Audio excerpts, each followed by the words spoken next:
Исәммесез, телеканал эфирын адымнар дәвам итә. Безнең иҗат төркеме атнаның иң мөһим һәм үзенчәлекле темаларын сезнең игътибарга тәкъдим итәргә әзер. Студия Сәрия Хабибуллина бүгенге чыгарылышта. Татар теле язмышы. Фәннәр урыс телендә булачакмы, әллә татар телендә булачакмы? Булмаганны бар дип күрсәтүче фейклар. Очень сильно идет атака, муссирование. Бу чыннан да шулаймы? Ачкычны Гүзәл Әлим вәзләдем. 50 ваттан артса сатуга чыгармаска. 50 ватт инде бигрәк тә караңгы була ул. Ильич лампалары кемнең күңелен тырный? Энергия саклауга юнәлтелгән фикер белән без тулысынча килешәбез. Аларга соңгы көннең кайчан килүен Айгөл Бәдретдинова ачыклады. Катнашучыларның саны арта, сыйфат үсә. Күтәреш чоры.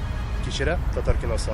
Әмма ни өчен Ленинның әйткән сүзләре бер гасырдан соң да актуаль булып кала? Кино халыкны агартырмы? Белгечләрне Нияз Рахман тыңлады. Алар мәгърифәтчелеккә илтә. Дин, иман ул бер полицейский сыман. Һәм яшьләрне эзләп интернетка күчәм. Алар контактта утырса, без дә контактка керергә тиеш. Сәрия Хабибуллинага биргән интервьюсында мөфти ничек ачылып китте. Америка буенча Путин күләгәсе йөри. Америкада бер генә зур вакыйгада Путинны искә алмый узмый бугай. Ә мондый хәлгә юлыксаң, күргәнеңә ышанмасаң, атна кадакларын Данил Сафаров кага. Татарстанда атна Кытай шигаре астында узды. Казанда Россия белән бу ил арасында хезмәттәшлеккә багышланган зур форум барды. Кытайның сәнәгать министры, эшмәкәрләре, эшмәкәрлекне үстергә ярдәм итүчеләр, яшьләр бездә иде. Беренче килүләре: Кытайларга бездән ни кирәк? Бу ил соңгы 5 елда Россиянең төп сәүдә партнерына әйләнде. Товар гына кертмибез, икътисадта төзибез. Менделеевскидагы аммоний заводы шундый уртак проектларның берсе.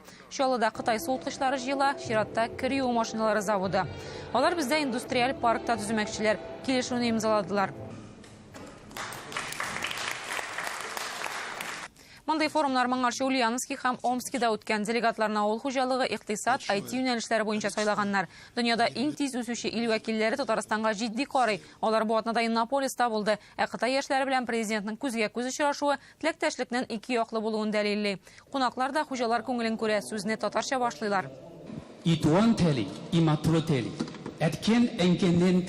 Президент аларны Иннополис мөмкинлекләрен файдаланырга чакыра, ә Кытай эшмәкәрләре авыл хуҗалыгы өлкәсе белән кызыксынуын яшерми. Чөнки анда халык күп, ә экологик чиста азык-төлек гел кирәк. Считаю, что вот самое перспективное в наших контактах это взаимодействие российской и китайской молодежи. Бу очрашудан Кытай эшмәкәрләре үзләре өчен таныш булмаган Россияны яңа яктан ачты күрәсен. Ут кабызылды, юл яктыртыла. Урта һәм кече бизнес Кытайда да икътисадны тартып баручы көч ул. Бизнесның төрле дәрәҗәдәгесенә шул исәптән гади халыкка да тиздән бер яңалыкка күнегә башлыйсы. Россиядә егәрлеге 50 ваттан арткан яктырткычларны сатудан алырга, җитештерүне тыярга. Россиянең энергетика министрының урынбасары шундый тәкъдим белән чыкты. Исегезгә төшерәбез, 100 ваттан да көчлерәк лампаларны куллануны 2011 елда тыйган иделәр. Түрәләр фикеренчә, Ильич лампалары энергияны күп ашый. Аларны заманча светодиодлыларны алыштырсаң, чыгымнар елына 148 миллиард сумга кимиячәк. Ни өчен халык энергияны сакчыл кулланучы яктыртычларга күчәргә бик теләми? Айгөл Бәдретдинова яктылык бәясен ачыкларга тырышты. 50 ватт инде бигрәк тә караңгы була ул. 40-ны мен бер кайда да применяю. Менә бунда 60 безнең. Пенсионер Әминә Тажиеваның иң кечкенә бүлмәсендә дә 60 ваттлы лампа тора. 95-лесен дә куябыз әле, 50 ватт караңгы. Булары Ильич лампасы яклылар фикере. Совет заманында үзенчәлекле кушамат алган яктырткычларны бүген гадәттә бәдрәф һәм юыну бүлмәләрендә күреп була. Өлкән яшьтәгеләр арасында аеруча популяр ул. Беренчедән гади, икенчедән арзан. Чагыштыру өчен энергияны сакчыл тота торганы 200 сум тирәсе тора. Может, 300 дә әйтерләр. Андыйлар кыйммәт дип уйлыйм инде. Ә менә заманча светодиод яктырткычлар җитештерүче заводта исә бу фикер белән килешмиләр. Чыгымнары күбрәк булса да, ул үзен аклый. Светодиод лампаларының хезмәт вакыты да зур, табигый ресурсларны да экономияле диләр. Энергия саклауга юнәлтелгән фикер белән без тулысынча килешәбез.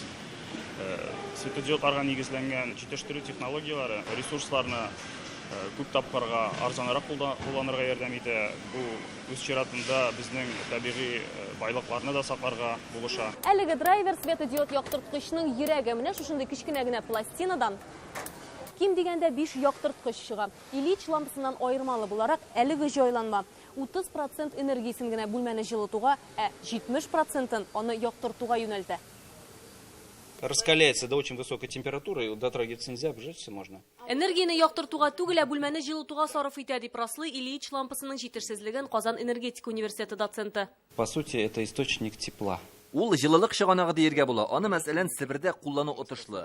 Ул бер үк вакытта яктырта да, жылыта да. Әмма аның хезмәт срогы аз. Бу энергияны сакчыл кулланырга ярдәм итәр иде ди Ильич лампаларына каршы чыгып Россия энергетика министрының урынбасары Антон Инюцин. Аның сүзләренчә, Россиядә 1 ел эчендә кулланылган энергиянең 13% нәкъ менә яктыртуга китә. Шуңа күрә 100 ваттлы лампалар тыелды, хәзер 50 ваттка кадәр чикләү мөмкинлеге карала.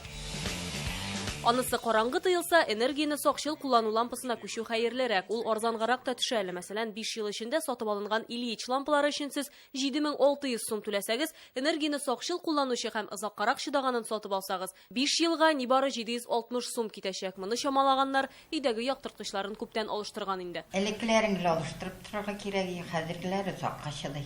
Во-первых, экономия, во-вторых, у нас... Беренчедән экономия, икенчедән безнең фатирда электр тогы еш сикерә, гади лампа тиз янып чыга, ә энергияны сакчыл кулланучыларныкы исә еллар буе тора.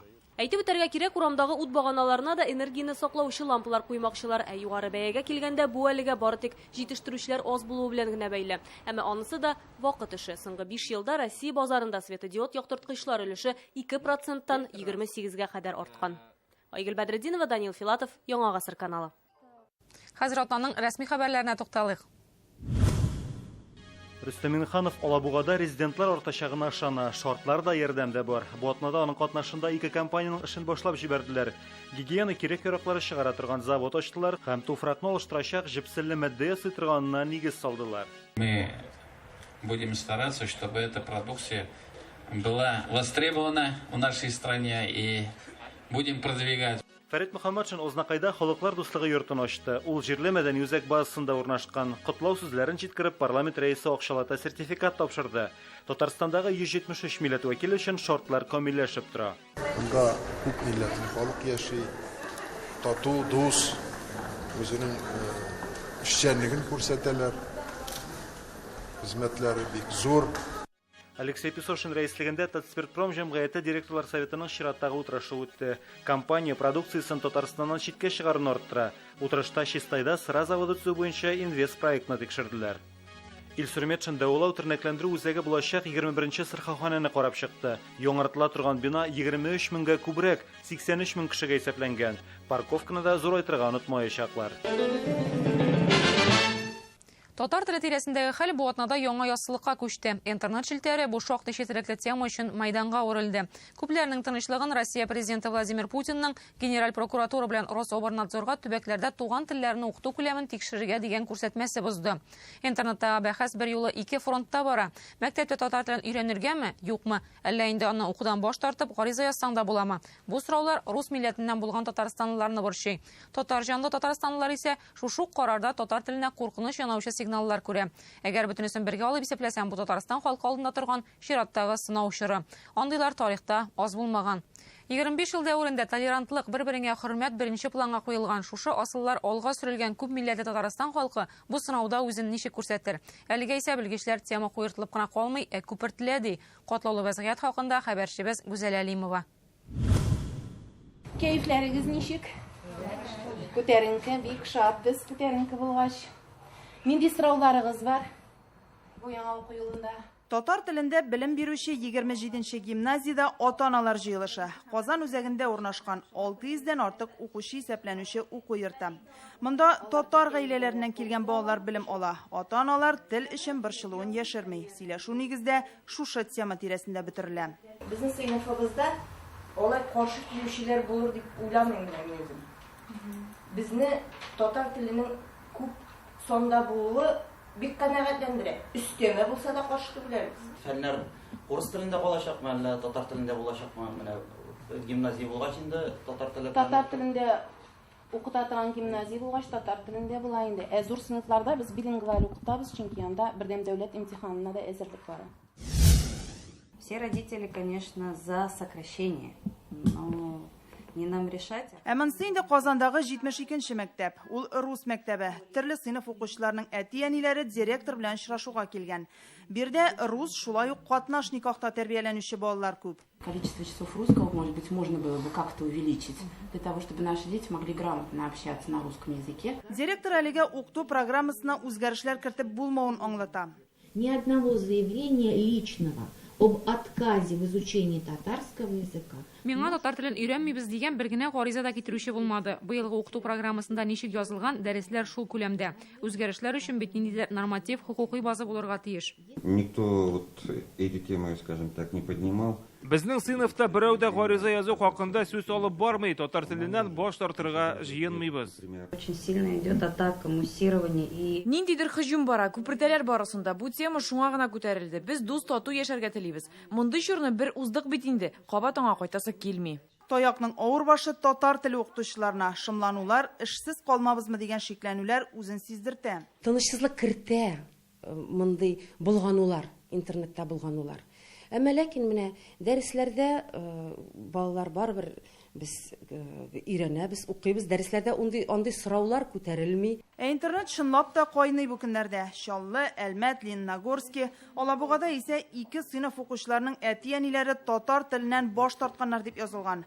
Казанның халык телендә яһүдләрнеке дип аталучы мәктәп турындагы хәбәргә дә юлыктык социаль шелтәрдә. Казандагы яһүдләр гимназиясында татар теле дәресләрен тулысынча бетергәннәр. Әти-әниләргә аның урынына иврит укытылачак дигәннәр. Тәрҗемә итәбез. Укы. Учи. Бел. Знай. Бул. Будь. Ал. Возьми. Менә ул Казан үзәгендәге 12нче мәктәп. 11ләрдә татар теле дәресе бара. Интернеттагы хәбәр дөреслеккә туры килми булып чыкты. Монда ивритне укыталар, әмма ул татар теле кебек үк атнасына нибары 2 сәгать. Программалары шундый. Директор җыелышта төрле сүзләр булуын яшерми. Заявление у меня о том, что люди не хотят. Кулымда әти-әниләрдән татар телен өйрәнмибез дигән гариза юк. Сораулар бирделәр, мин аларга расланган укыту планын күрсәттем, аңладылар кебек. Телефоннан язышканда да бу теманы куертучылар бар. Менә мәсәлән, Казандагы бер мәктәпнең әти-әниләре үз төркемнәрендә аралаша. Мин бер генә дәрес калдыру яклы, ансы да ирекле. 2 булса да ярый, ирекле булса. Бу сорауны әти-әниләр җыелышында күтәреп чыгарга кирәк. Телгә каршылар да бар, шул ук вакытта аны сакларга, якларга теләүчеләр дә табыла. Әлифба ташлыгындагы малайның авызы томаланган. Социаль шелтәрдәге татарочки төркемендә исә инде 118 меңләп кеше. Мондый сүрәт куюда күпләрнең игътибарын җәлеп иткән. Әгәр дә куйсалар иде, мәсәлән, шундый позитив хәрефе мәндә, ничектер менә шундый әйберләр име, ул алай вирус кебек, теге шир кебек таралмас иде. Интернетның үз кануннары бар. Име? Һәм мин уйлыйм инде авызы ябылган әлифбадан да нәрсә куркырга соң инде. Китап ала. Эш бала әнисе Айсылу Лерон үз сабыйларын татар телле итеп үстерү яклы. Татар бакчасына йөриләр, кызын да үзе укыган гимназиягә бирергә планлаштыра. Тел мәсьәләсенә битараф кала алмаган Айсылу бу хакта бик зур пост язып чыга. Минем Инстаграмда язылучылар саны 26 меңгә җитеп килә име. Әлеге постны укыды 36 мең кеше. Кызыксыну уяткан пост булды бу, фикерләр дә күп булды. Әйтергә кирәк, каршылыклы фикерләр дә бар, бәхәсләшүләр дә булды. Ни өчен Татарстанда кайберәүләр беренче мөмкинлек булуга ук татар телен өйрәнүдән баш тартырга тели? Белгечләр сәбәп берничә ди. Сөйләшергә өйрәтү методикасы дигән әйбер яңгыраган иде. Кызганча каршы без аны излекле рәвештә күпмедер вакыт аралыгында хәл итә алмадык. Монда методистлар да гаепле, монда җәмәгатьчелектә, әйтик, җитәкчелектә дә бу әйбер бит яңа туган әйбер түгел. Тагын бер нәрсә кадрлар. Безнең татар теле укытучылары әзерләү, минемчә, барыбер тиешле дәрәҗәдә башкарылмады. Бүгенге көнгә кадәр шулай ук. Татар теле укытучысы, минем уйлавымча, барлык башка укытучылардан үстенрәк булырга тиеш, интеллект ягыннан, билим ягыннан. Безнең шундый фикердә тәрбияләнгән әти-әниләр буыны бар. Бәлки ул минем буын кешеләридер. Ул заманда алар үзләре мәсәлән шәһәр җирләрендә татарча укымадылар, татарча өйрәнмәделәр, татар телен үзе дә белмиләр, һәм баласына да кирәкми дип саный торганнардыр. Республикада татар теле укытуның яңа концепциясе эшләнгән. Аның нигезендә татарчаны мәктәпләрдә дәүләт теле һәм туган тел буларак өйрәтәчәкләр. Дәреслекләр эшләнергә тиеш. Дәүләт теле итеп укытканда программа күпкә җиңелрәк. Минем уйлавымча, монда без акцентны башка нәрсәгә куярга тиеш идек. Без кешегә аңлатырга тиеш һәм избатларга тиеш. Ике телне белү ул кешене үстерә, интеллектуаль яктан байыта. Ул аңа ниндидер нигез булып тора карьера өчен, үсеш өчен. Без һаман такылдыбыз. Татар теле дәүләт теле, аны өйрәнергә кирәк. Татар теле дәүләт теле, аны өйрәнергә кирәк. Татар телен өйрәнүдән баш тартырга теләүче татарлар һәм руслар чынлап та шуның кадәр күпме? Сорауга җавап юк. Чөнки хәзерге закон нигезендә дәресләрне киметеп тә, арттырып та булмый. Бу хакта үз аңлатмасын Татарстан Мәгариф министрлыгы әле узган атнада ук биргән иде. Интернетта халык прокуратурага хат юллаучыларның чиктән ашуы хакында сөйли. Әмма монда алынган гаризалар саны 10-га да җитмәгән. Шуны да әстик. Мондый мөрәҗәгатьләр хокук органнарына башка елларда да булгалаган. Шуңа күрә әлегә бер факт ачык. Күргәнебезчә, бу бәхәсләр чын тормыштагыдан бигрәк виртуаль дөньяда яши һәм куйрагына. Төбәкләрдә телне ничек укыталар? Моны 30 ноябрьгә кадәр Рособернадзор һәм прокуратура тикшерәчәк. Тикшерүне Татарстанда да көтәләр. Әлифба тышлыгындагы малайның авызы ябыштырылган килеш калырмы, әллә инде теле ачылырмы? Моны вакыт күрсәтер. Гүзәл Әлимова, Әмир Залюшев, Данил Филатов, Яңа Гасыр каналы. Милләтне саклап калуның бер асылы тел булса, икенчесе татарда гомер-гомергә дин булган. 70 еллык атеизм чораннан булган 90 еллардан соң бу асыллар үзгәрә әлбәттә. Әмма соңгы 2 дистә ел эчендә шуңа кайту өстендә эш бара. Һәм бу зур эш дини нәзарәте карамагында. Кичә җомга көне Татарстан мөселманнарының дини нәзарәте оешуга 25 ел тулды. Шушы еллар эчендә башкарылганнардан иң мөһиме дип монда бердәмлекне атыйлар. Чөнки Татарстан Россиядә бер генә мөселман дини оешмасы эшләгән сирәк төбәкләрнең берсе. 25 елдан соң эшчәнлеккә нинди бәя биргә була? Алдан иләр тора. Мөфти Камил хәзрәт Сәмигуллин безгә биргән интервьюсында шул турда сөйләде. Камил хәзрәт, исәнмесез? Без сезнең белән бүгін тантаналы уңайдан очраштык дини нәзарәтенең 25 еллыгы уңаеннан. Кайсы түгәрәк датаны алсам да, ул әлбәттә артка борылып карар, булдырганны барлар вакыт. Менә әгәр дә шул тарихның соннарына күз салсак, әйдәгез бер-ике санны бергәләп искә төшерергә. Менә дини нәзарәте оешкан 90 елларда Казанда 3 мәчет булса, хәзер аларның саны 81 мәхәллә бар безнең, 60-ка якын мәчетебез эшли. Татарстан буенча 24 мәчет булса, хәзер алар 1535 мәчетебез. Аларда эшләүче имамнар саны күпмегә җитте? Һәр бер мәчетебездә әлбәттә имам бар. Мәхәлләләр саны буенча ничәнче урында бара бүген? Икенче урында бара Дагыстаннан соң. 25 елда башкарганы топка төзәсәк, сез нинди очракларны, нинди вакыйгаларны әлбәттә анда кертер идегез? Аллаһа шөкер, республикабызда 9 мәдрәсәбез бар. Бер Российский исламский университет. Аллаһа шөкер, быел 4 сентябрьдә бергәләшеп Болгар ислам академиябызны ачтырдык. Иң мөһим шул инде, чөнки белем булса, гыйлем булса, террорчылык та, башка әйберләр булмый. Чөнки дингә, гыйлемгә таянган хәлдә генә без алар белән керешә алабыз. Статистика буенча 2 атнада бер яңа бер мәчет ачтырабыз. Тагын 200-гә якын китап басылды, яңа китап. Бу ахыргы 4 ел эчендә генә. Аннан соң Аллаһа шөкер, хәләл комитетыбыз эшли. Озакламый ГОСТ стандарт оештырылачак, булачак. Көтелгән вакыйга. 25 елда зур тормыш мәктәбе үтелгән. Мәктәпнең үзәгендә әлбәттә ул кеше укытучы тора. Әгәр дә без имамнарны укытучы дип карасак, алар бүген 1500 Татарстан мәчетләрендә. Минем белүемчә, менә бүгенге яшьләр хәзрәтләргә, имамнарга теге җомга вәгазы, җомга намазы укучыгын әйтеп карамый. Алар өчен оратор да, психолог да, кирәк булса киңәшче дә. Менә шушы бурычын арттырыр өчен бүген дини нәзарәт тарафыннан нәрсә эшләнә? Ничек сайлана шундый кадрлар һәркемнең күңеленә үтеп керер өчен? Әлбәттә, имамнар шатлыклы хәлдә дә, кайгы, хәсрәт вакытында да кешеләр белән бергә. Мәдрәсәләребездә без аларны укытырга тырышабыз. Аллаһа шөкер, мәсәлән, Мөхәммәди мәдрәсәбездә дә быел гына 60 кеше керде. Кур'ан ятлыйлар, ятлаучылар күбәя. Дәгъватчыларыбызга, имамнарыбызга аерым бер журнал басыла, ул да булса Шура журналыбыз. Бер мәчеткә киләсен, намаз турында сөйлиләр. Икенче атнага икенче мәчеткә күрсәң, тагын намаз турында сөйлиләр. Ул да кемнедер булса туйдыра. Ягъни бер темага багышланган вагазы булсын. Менә шундый эшләрдән тагын нәрсәләрне планлаштырасыз алга таба?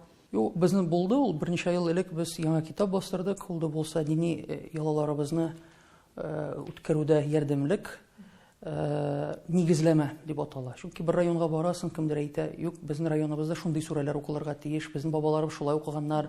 Мәйет аягы белән чыгарга тиеш, юк, башы белән спорлашып утыралар. Андый спорлашулар булмасын өчен без бер тәртипкә китереп нигезләмә ясадык. Хәзер бәхәсләр биттеме? Төрле. Кызганычка каршы, теге Күп имамнарыбыз, алар 60-тан, 70-тан узган кешеләр. Яшьләр дә бар, ансы сөендерә. Ләкин бу кытлык, бу проблема безнең проблемабыз гына түгел, халкыбызның проблемасы.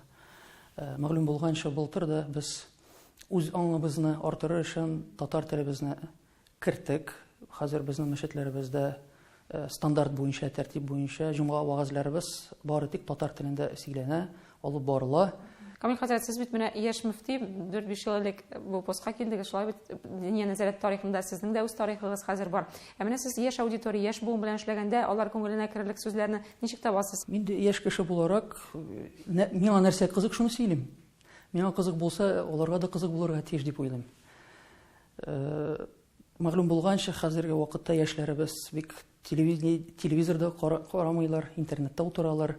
Безнең фикеребез шундый, алар контактта утырса, без дә контактка керергә тиеш. Алар Facebookта булса, без дә Facebookта булырга тиеш. Бик зур рәхмәт сезгә, очрашып торырга насыйп булсын алга таба да. Аллаһ разы булсын, исән сау булыгыз. Бераз бүленеп алыйк, безнең репортажларның үзәгенә эләкмәгән, әмма игътибарга лаек темаларын Данил Сафаров туплады.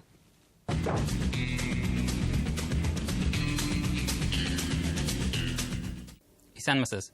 Америкада Ирма ураганы дулый. Алар һәр гарасатка шулай матур исем бирәләр. Нәтиҗәләре генә матур түгел. Кешеләр дә зыян күрә, матди зыян да зур. Әнә, гарасаттан калганны чистартырга монах хатыннар да чыккан. Бенза пышкы белән. Америкада бер генә зур вакыйга да Путинны искә алмый узмый бугай. Ирма гарасаты вакытында һавада Россия президенты портреты пәйда булган ди. Видеога да төшереп өлгергәннәр.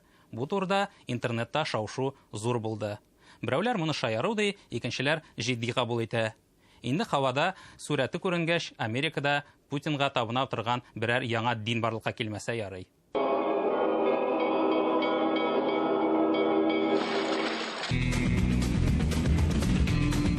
Дмитрий Медведев бу атнаны Россия товарлары күргәзмәсендә йөрде. Бер стендта туңдырма белән кызыксынды, икенчесендә КАМАЗ кабинасында бип-бип итеп карады. Ә иң кызыгы 3нче тукталышта булды. Монда премьер-министрга Россиядә эшләнгән смартфон бүләк иттеләр. Ул Айной дип атала. Икенче төрле укысаң Иной. Телефон җитештерүдә безнең илне алга киткән дип әйтеп булмый. Борма дисклы аппаратларда эволюция туктап калды сыман. Мондай шартларда премьер-министрга бүләк иткән телефонның сыйфатын фаразлау шактый куркыныч. Бигрәк тә исемен исәпкә алсаң. Иной. Нәрсәгә карата Иной? Дөньядагы башка телефоннарга каратамы? Безнең телефонга өметне бер генә әйбер өсти ала. Ул да булса, бу атнаны яңа iPhone-ны тәкъдим итү кичәсендә килеп чыккан матавык. 10нчы модель үз хуҗасын йөзеннән танырга тиеш иде дә, булдыра алмады. Yes. Алло. Разъединился. Күптән инде җылы яңгырларга кочакларны җәеп кергән юк. Күптән инде йылдыз санаган юк, күптән инде айны күргән юк дип язган мәрхүм Нияз Акмал романтиканың бетә баруына борчылып. Бар икән әле ул романтиклар дуслар. Бис шәһәрендә яшәүче бер газель шоферы Нияз Акмал шигырен укып булса кирәк, җөрьәт итеп караган. 5 катлы йортта яшәүче сөйгәненә машина белән менгән ул. Я тебя люблю. Ну только ты мог такое сочинить, Сашка. Оша торган газель күргәнегез булмаса, күрегез. Әлеге романтик җүләрлек аркасында кешеләрнең балконнарына, тәрәзәләренә зыян килмәгәндерме, белмим. Романтика бит. Балкон турында уйлап торасың моны янды вакытта. Нияз Акмалга булай дип җавап бирәсе килә. Нинди йылдыз санау инде Нияз абый. Айны күрүләре ник кирәк? Газалистлар исән булган чакта ай һәм йылдыз санау ул пүчтәк. Шулай туры килде, без бүген тел турында да, дин турында да зурлап фикер алыштык. Телнең куллану даирәсе булырга тиеш. Гаиләдә бирелсен, көнкүрештә файдалансын, әдәбияты белән ныгытылсын, театрда булсын, киносы да. Шундый өзлексез бөҗрә булганда гына туган телнең кирәге гел чыга. Атна башында Казанда мөселман киносы фестивале тәмамланды. Фестивальдә татар телендә фильм күрсәттеләр. Бу Татарстан өчен тагын бер җитди адым. Бер атнага безнең башкала төрле дин тотучы, төрле телләрдә сөйләшүчеләрне берләштерүче үзәккә әйләнде. Ә сүзләрен һәм теләкләрен алар кино теле аша Фестиваль ябылган, бүләкләр алынган һәм төрле илләргә таралган. Хәзер кайта авазлар һәм нәтиҗәләр вакыты. Фестиваль тагын да эчтәлекле һәм тамашачы күңеленә үтәрдәй булсын өчен тагын нишлисе бар. Бу хакта Нияз Рахман. Күз дигәне чыннан да үзенекен итте быел 13-нче Казан халыкара мөселман киносы фестиваленең ачылышында да һава торышы сөендермәде, ябылу тантанасында да яңгыр сибәләде. Ләкин кызыл келәмнән узучы йолдызларга бу киртә була алмый, чөнки быел беренче тапкыр җиңүчеләрне бүләкләү һәм фестивальнең ябылу тантанасы Казанның опера һәм балет театрында узды. Бу әлбәттә аның дәрәҗәсен күтәрә дип саный катнашучылар. Җиңүчеләрнең исемнәрен соңгы минутка кадәр нәкъ менә Оскар фестивалендә күбек сырасында саклыйлар. Конверт бары тик сәхнәгә чыккач кына ачыла. Специальный приз президента Республики Татарстан за гуманизм в кино.